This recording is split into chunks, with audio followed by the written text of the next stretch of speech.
Good morning दोस्तों। आज है 21 फरवरी और आज के बनने वाले हरियाणा करंट अफेयर के क्वेश्चंस इस वीडियो में हम रिवीजन करेंगे। उससे पहले मैं आपको बता दूं कि अगर आप चैनल पर पहली बार आए हैं और आप हमारी पिछली वीडियो को पीडीएफ के रूप में डाउनलोड करके पढ़ना चाहते हैं तो लिंक डिस्क्रिप्शन में अवेलेबल है, वहाँ से आप इन्हें डाउनलोड कर सकते हैं। कोई भी प्रॉब्लम होने पर स्क्रीन पर दिए गए व्हाट्सएप नंबर पर मैसेज कीजिए, हम जल्द से जल्द उसे सोल्व करने की कोशिश करेंगे।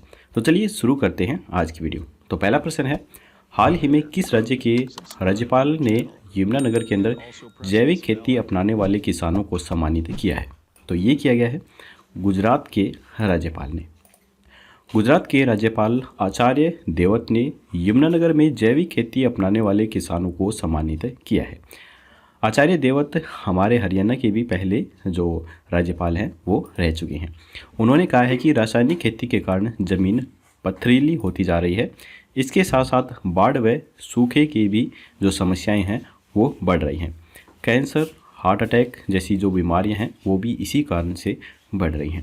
रासायनिक खाद व कीटनाशक से मित्र कीट व जीवाणु भी मर रहे हैं।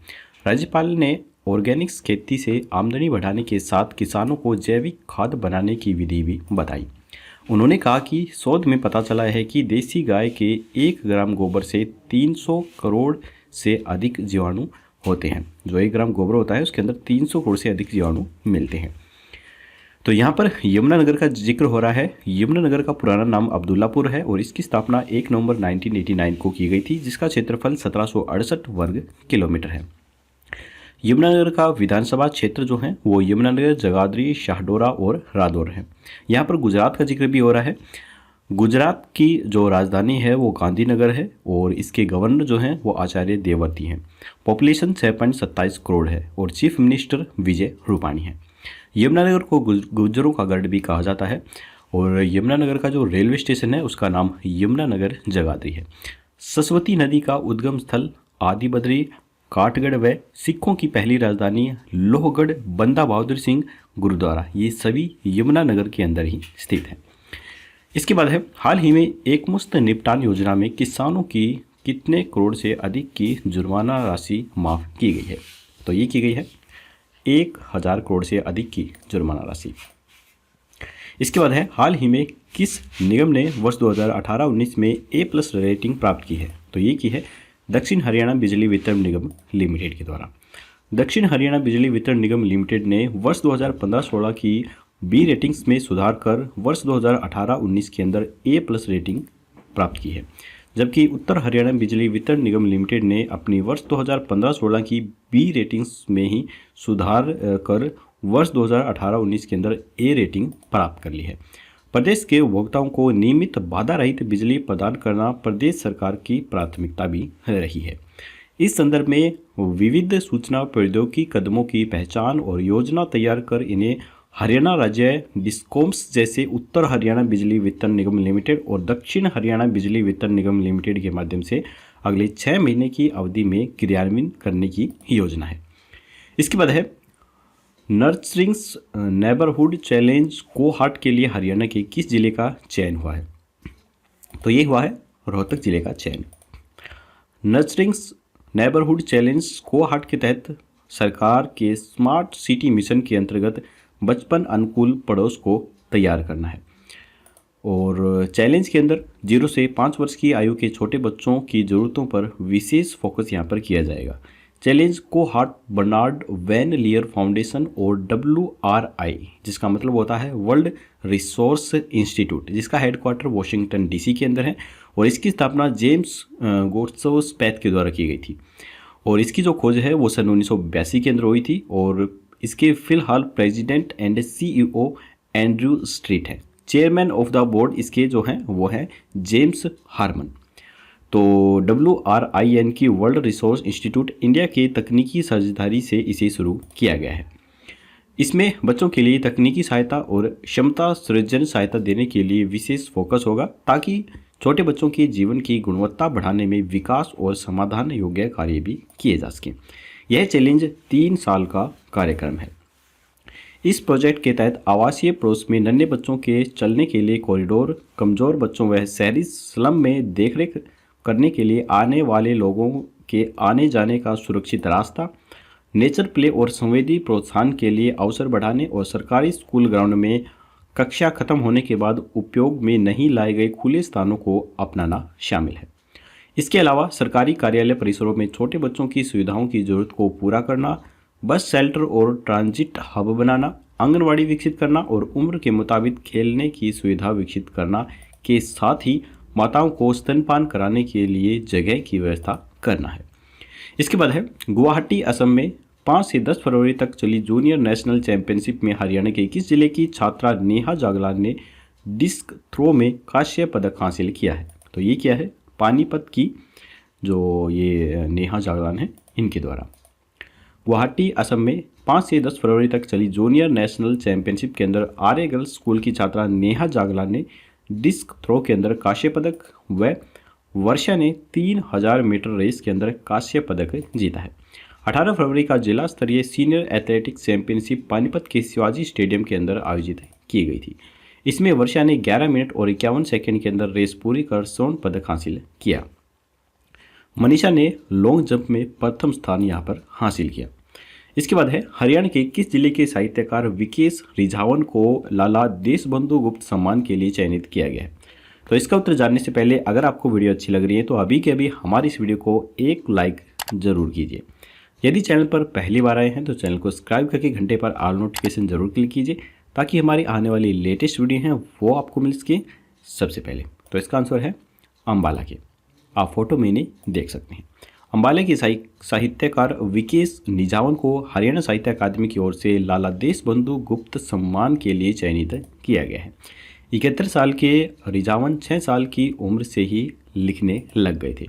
1973 में उनकी रचना जाने और लौट आने के बीच चर्चित हुई थी।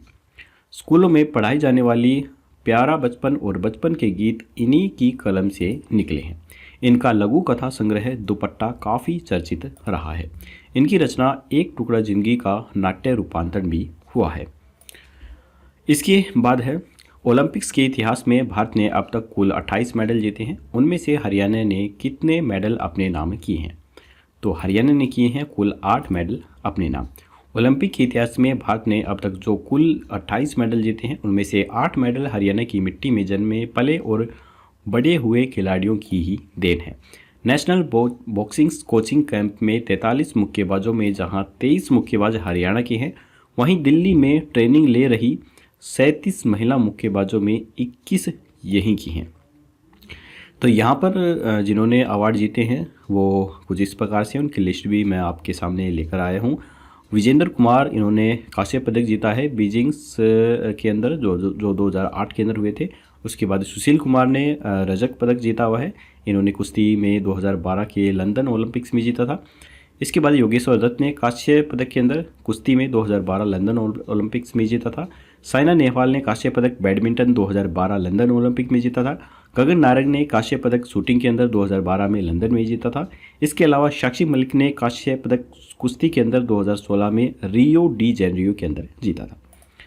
तो चलिए अब हम देख लेते हैं क्वेश्चन नंबर 8। हरियाणा के कितने स्वास्थ्य केंद्रों को ई उपचार प्रणाली से जोड़ा जाएगा? तो ये जोड़ा जाएगा 600 स्वास्थ्य केंद्रों को। स्वास्थ्य मंत्री अनिल विज ने कहा है कि ग्रामीण क्षेत्रों तक लोगों को उत्कृष्ट स्वास्थ्य सुविधाएं उपलब्ध करवाने के लिए प्रदेश के लगभग 600 स्वास्थ्य केंद्रों को ई उपचार प्रणाली से जोड़ा जाएगा। इनमें प्राथमिक स्वास्थ्य केंद्र भी शामिल होंगे। हाल ही में किसने एम्प्लॉय कॉर्नर का शुभारंभ किया है? तो ये शुभारंभ किया है मनोज यादव ने। हरियाणा के पुलिस महानिदेशक श्री मनोज यादव ने पुलिस मुख्यालय से पुलिस नागरिक सेवाओं के साथ परिवार पहचान पत्र PPP के एकीकरण तथा एम्प्लॉय कॉर्नर का शुभारंभ भी किया है। उन्होंने कहा है कि परिवार पहचान पत्र एक ई गवर्नेंस पहल है जो नागरिकों को केंद्र और राज्य सरकार की विभिन्न योजनाओं का लाभ उनके घर द्वार पर निष्पक्ष और पारदर्शी तरीके से सुनिश्चित करेगी। PPP के एकीकरण होने के साथ नागरिकों के पास अब हरियाणा पुलिस के द्वारा प्रदान की जा रही ऑनलाइन सेवाओं का लाभ उठाने के लिए हर समय पोर्टल पर अपनी फैमिली ID दर्ज कराने का विकल्प भी होगा। ई सरल एप्लीकेशन फॉर्म में फैमिली ID भरने के बाद संबंधित ID को वन टाइम पासवर्ड के साथ दिए गए मोबाइल नंबर के माध्यम से प्रमाणित किया जाएगा। एम्प्लॉय कॉर्नर की जानकारी देते हुए बताया गया है कि अब हरियाणा पुलिस के कर्मचारी किसी भी समय किसी भी जगह पर केवल एक क्लिक से महत्वपूर्ण परिपत्र, सूचनाएं और प्रशासन से संबंधित स्थायी आदेश, कल्याणकारी लाभ जैसी सूचनाएं ऑनलाइन प्राप्त कर सकते हैं। कर्मचारियों को ऐसी जानकारी मांगने के लिए पुलिस मुख्यालय, जिला मुख्यालय या उनकी मूल इकाइयों में नहीं जाना होगा। इसके बाद है हाल ही में प्राणी मित्र पुरस्कार शौर्य से किन्हें सम्मानित किया गया है। तो ये किया गया है अनिल गंडास को, आप फोटो में भी इन्हें देख सकते हैं। 16 फरवरी 2021 को AWBI यानी कि animal welfare board of India ने AWBI नेशनल अवाइस for animal welfare and protections 2021 को सम्मानित किया है। प्राणी मित्र और जीव दया के लिए 14 व्यक्तियों को सम्मानित किया गया है। संगठनों या फिर निगमों को इससे संबंधित पुरस्कार भी दिए गए हैं। गिरिराज सिंह केंद्रीय मत्स्य, पशुपालन और डेयरी विभाग के द्वारा पुरस्कार ये दिए गए हैं। यह पुरस्कार व्यक्तियों, संगठनों और कॉरपोरेट्स को पशु कल्याण के क्षेत्र में उत्कृष्ट प्रदर्शन के लिए दिया जाता है।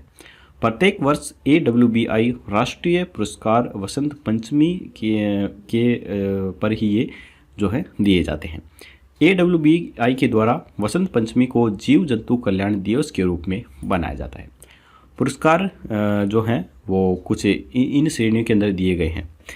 पशु कल्याण संगठन में, शौर्य के अंदर, बहादुरी के अंदर व्यक्तियों को दिए गए हैं और कॉरपोरेट्स को भी ये पुरस्कार दिए गए हैं। AWBI भारत में पशुओं के कल्याण और संरक्षण के लिए एक सर्वोच्च संस्था मानी जाती है। यह पशु क्रूरता निवारण अधिनियम 1960 की धारा 4 के तहत स्थापित की गई है। ब्लू क्रॉस ऑफ इंडिया के तहत सह संस्थापक को प्राणी मित्र पुरस्कार भी मिलता है।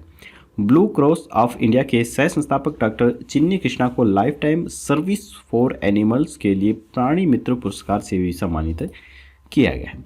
तो यहाँ पर हमारे हरियाणा करंट अफेयर के क्वेश्चंस खत्म होते हैं। अब जल्दी से हम रिवीजन टेस्ट भी लगा लेते हैं। तो पहला प्रश्न है, हाल ही में किस राज्य के राज्यपाल ने यमुनानगर में जैविक खेती अपनाने वाले किसानों को सम्मानित किया है? तो ये किया गया है गुजरात के राज्यपाल ने। हाल ही में एकमुश्त निपटान योजना में किसानों के कितने करोड़ से अधिक की जुर्माना राशि माफ की गई है? तो ये की गई है 1000 करोड़ से अधिक की जुर्माना राशि। हाल ही में किस निगम ने वर्ष 2018-19 में A+ रेटिंग प्राप्त की है? तो ये की है दक्षिण हरियाणा बिजली वितरण निगम लिमिटेड ने। नर्चरिंग नेबरहुड चैलेंज कोहार्ट के लिए हरियाणा के किस जिले का चयन हुआ है? तो ये हुआ है रोहतक का। गुवाहाटी असम में 5 से 10 फरवरी तक चली जूनियर नेशनल चैंपियनशिप में हरियाणा के किस जिले की छात्रा नेहा जागलान ने डिस्क थ्रो में कांस्य पदक हासिल किया है? तो ये क्या है पानीपत की रहने वाली नेहा जागलान ने। हरियाणा के किस जिले के साहित्यकार विकेश निजावन को लाला देशबंधु गुप्त सम्मान के लिए चयनित किया गया है? तो ये किया गया है अंबाला के रहने वाले विकेश निजावन को। ओलंपिक्स के इतिहास में भारत ने अब तक कुल 28 मेडल जीते हैं, उनमें से हरियाणा ने कितने मेडल अपने नाम किए हैं? तो ये किए हैं 8 मेडल अपने नाम। हरियाणा के कितने स्वास्थ्य केंद्रों को ई उपचार प्रणाली से जोड़ा जाएगा? तो ये जोड़ा जाएगा 600 ई उपचार प्रणालियों को। हाल ही में किसने एम्प्लॉय कॉर्नर का शुभारंभ किया है? तो ये किया है मनोज यादव ने। हाल ही में प्राणी मित्र पुरस्कार शौर्य से किन्हें सम्मानित किया गया है? तो ये किया गया है अनिल गंडास को। तो यहाँ पर हमारा रिवीजन टेस्ट भी खत्म होता है। अब हम कल के प्रश्न का आंसर देख लेते हैं। कल हमने आपसे पूछा था कि हाल ही में शक्ति रानी शर्मा हरियाणा के किस जिले की पहली महिला मेयर बन गई हैं? तो इसका जो राइट आंसर है वो है ये बनी है अंबाला जिले की पहली महिला मेयर। 7 साल के बाद अंबाला में हुए नगर निगम चुनाव में पूर्व मंत्री विनोद शर्मा की पत्नी शक्ति रानी शर्मा 8084 वोट से जीतकर पहली महिला मेयर बन गई हैं। शक्ति रानी ने भाजपा की वंदना शर्मा को हराया है। शक्ति रानी को कुल 37,604 वोट मिले हैं। चुनाव में भाजपा के सबसे ज़्यादा 8 पार्षद जीते हैं। हरियाणा जन चेतना पार्टी के 7, कांग्रेस के 3 और हरियाणा डेमोक्रेटिक फ्रंट के 2 पार्षद जीते हैं। तो चलिए अब हम देख लेते हैं क्वेश्चंस ऑफ द डे। हाल ही में जर्मनी के कोलोन में चल रही बॉक्सिंग चैंपियनशिप में हरियाणवी बॉक्सर अमित पंघाल ने कौन सा पदक जीता है? तो यहाँ पर 4 ऑप्शन है, गोल्ड मेडल, सिल्वर मेडल, कांस्य पदक या फिर रजत पदक। आपको राइट ऑप्शन हमें कमेंट बॉक्स में बताना है। तो आज की वीडियो यहीं पर खत्म होती है। वीडियो पसंद आई हो तो लाइक जरूर कीजिएगा, चैनल पे नए हैं तो सब्सक्राइब करना बिल्कुल मत भूलिए। तो कल मिलेंगे ऐसे ही एक नए वीडियो के साथ, तब तक के लिए जय हिंद, जय भारत।